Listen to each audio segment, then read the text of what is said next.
在生活中，我们可以用疑问代词哪儿来询问人或事物的位置。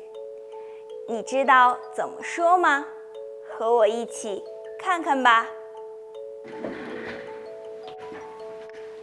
对不起，晨晨，我来晚了。阳光，你去哪儿了？我去书店买书了。哪儿有书店？我怎么不知道？在商店的后面。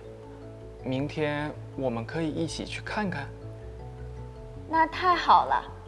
你的书在哪儿？我想看看。在我的书包里。给你。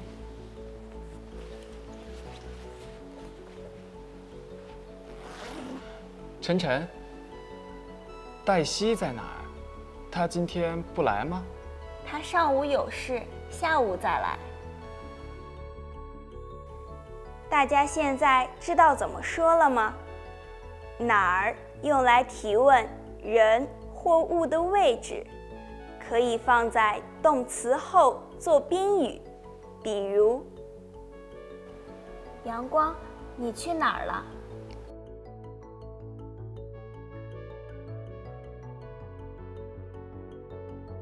你的书在哪儿？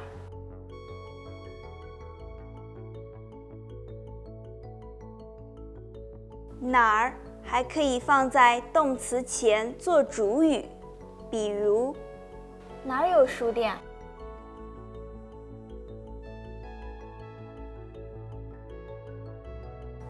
你明白了吗？请跟我读。你去哪儿了？你的书在哪儿？哪儿有书店？同学们，你在哪儿学习中文呢？有机会告诉我吧。下次见。